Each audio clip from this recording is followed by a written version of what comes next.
Well, good day, YouTube. We are here at TWE Brewing, or Together We're Bitter. We're with Collum, the brewmaster. Brewer. Brewer. I'm not a Well, master of you know anything.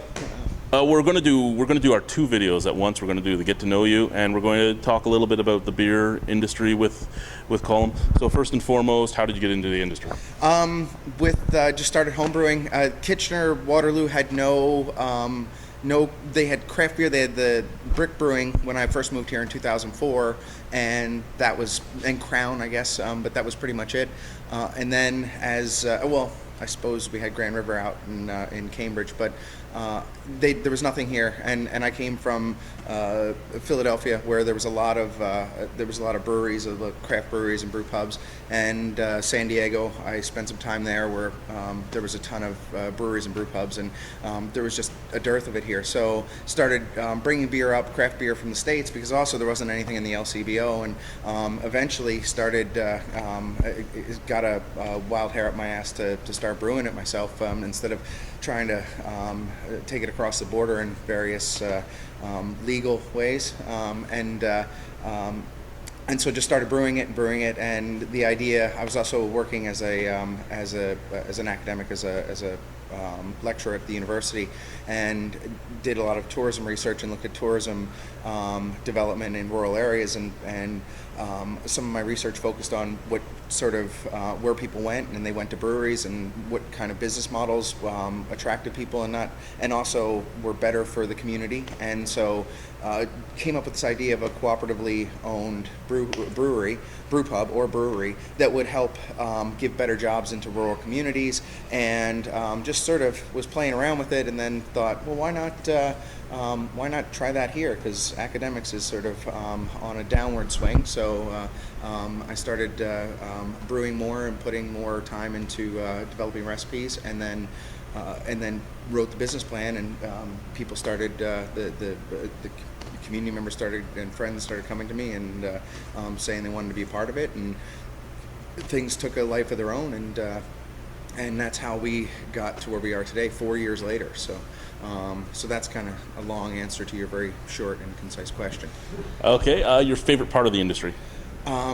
It's the people. I mean, the community. I know that sounds cliche, but really is like it's right now we're such a small and let's say marginal group, because the industry is dominated by large brewers and breweries, and so the sense of camaraderie amongst all the craft breweries is just been.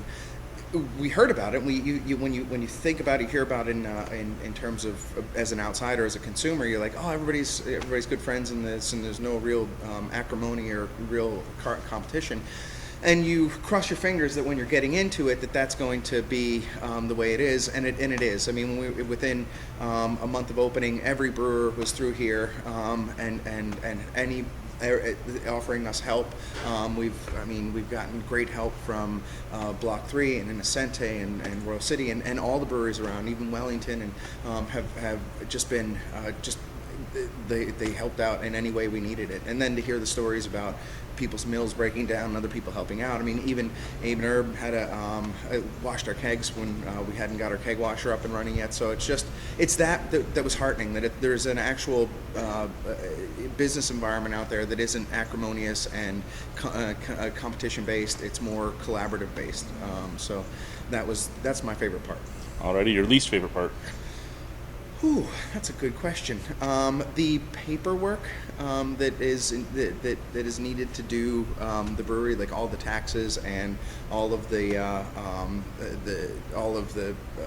licenses and all that is kind of not my greatest asset. Is planning and bureaucracy. So that's kind of. That's challenging, and also the constant worry that a beer is going to be turned bad, like that some bacteria somewhere got snuck into something, and you're always like, oh, I don't know, did I clean it good enough? It's never cleaned good enough. There's never 100% possibility of it being clean. So that constant fear between like when you put the beer into the fermenter and when it comes out of the bright tank, is it going to be good? It's like once it's out there and you're like, okay, it's good. That's when I can rest easy. But then there's another beer coming out that you're like, oh crap, is this one good? So that's my fear. So your favorite style of beer? I gotta say the IPA.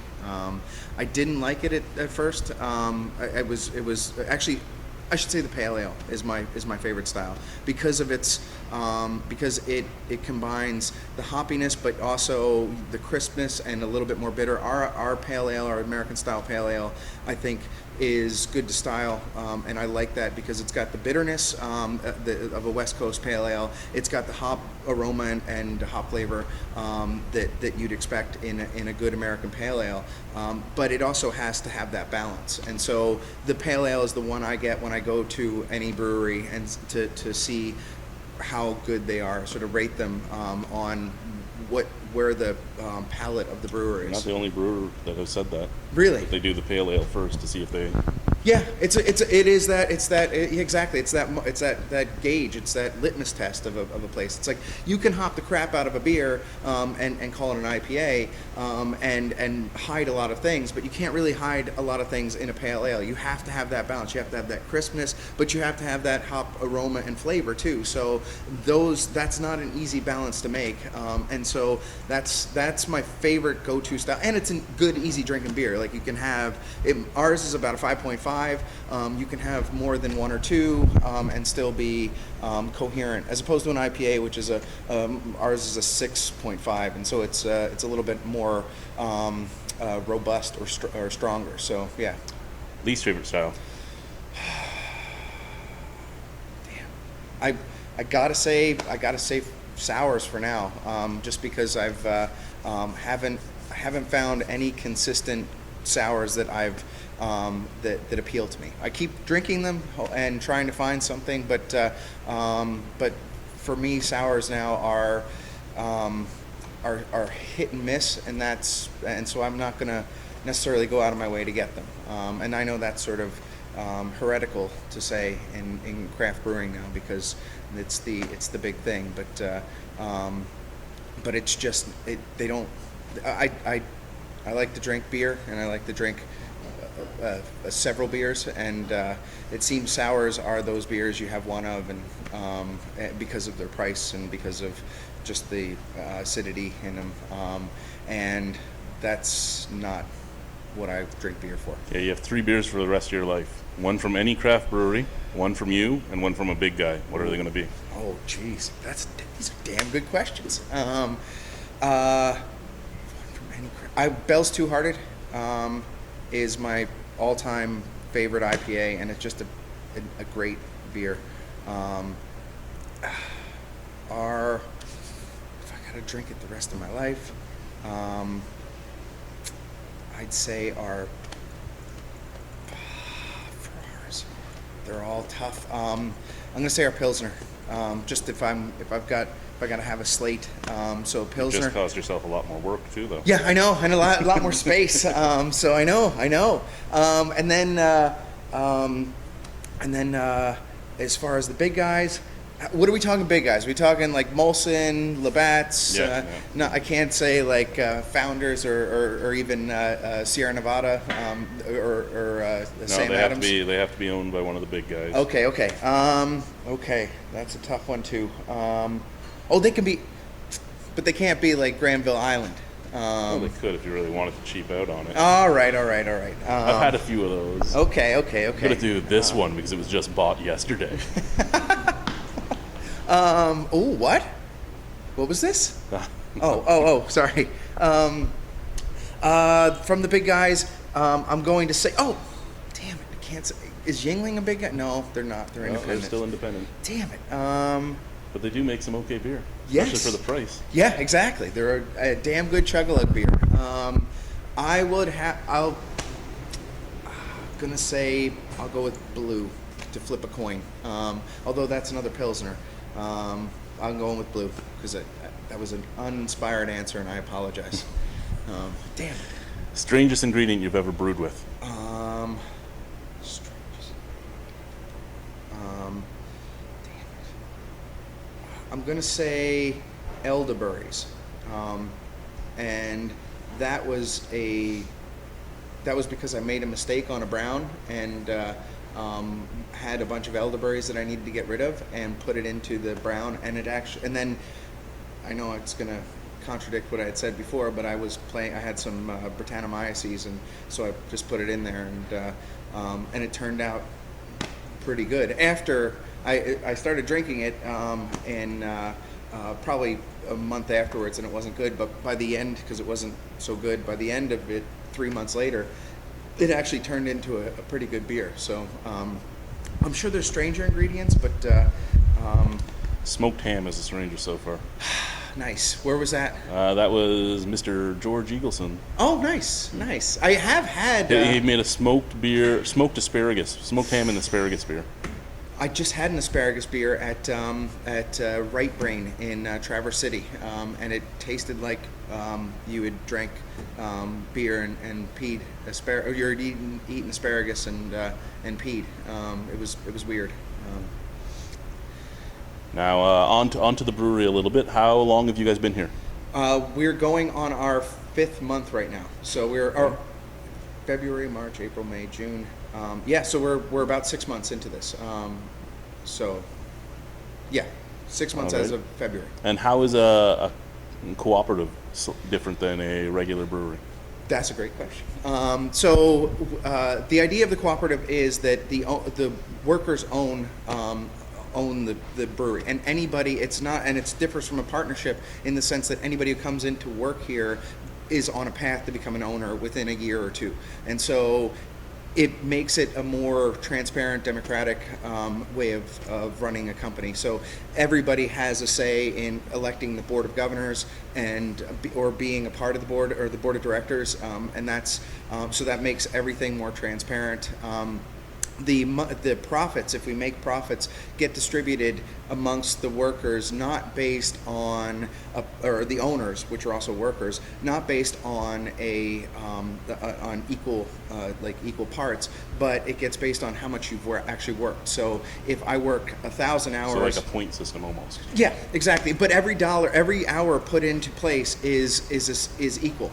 If I'm the head brewer and somebody's washing the dishes and the dishwasher works twice as much as I do, they're going to get twice as much of the profits, because every hour put in to make that profit is considered equal, not based on whether you're the CEO of the company or you're the janitor. So it's more fair, I guess, and recognizing that all labor has a value, So that and the openness in terms of anybody who comes in here gets to be an owner, as opposed to more family-run businesses where if you're working there and you might be working there 20 years, you might be lucky if they invite you to buy a share or to become a partner or something like that. It's a guarantee that if you're working here and you fit in with the culture and you become a full-time employee here after a year or two, depending on how the scheme works, the way you come into it, you become an owner, and then you buy in, so you have to buy your shares, and then you get a share in the profits and a say in how the company works. Alrighty, how have you noticed in the 5 months that you've been running the Kitchener-Waterloo beer scene change? It's crazy now. I mean, we have now 18 breweries in the region, with going outside within a half hour of here with Guelph and Stratford. We have about 18 breweries and distilleries in the region, and it's really starting to take off. And I think it is exactly what I think we all saw. I was talking to Cam from Royal City 2-3 years ago when we were both starting, and we had this, I'm sure what everybody does, this grand idea of making this the hub for craft beer, the Asheville or the Burlington or what have you, because of our historical roots to the proximity to malt or to barley, and we also are close to Gilbertson and Page, the malt distributor.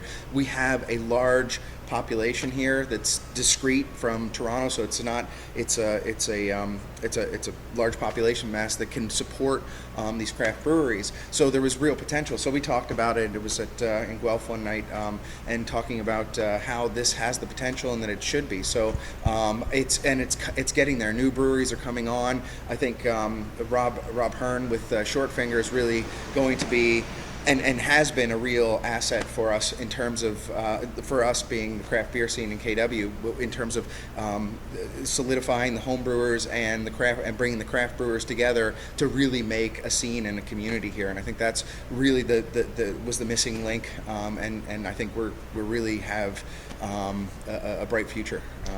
Now, earlier you were talking to us about something in October. Do you want to on that? Crafttoberfest, yes.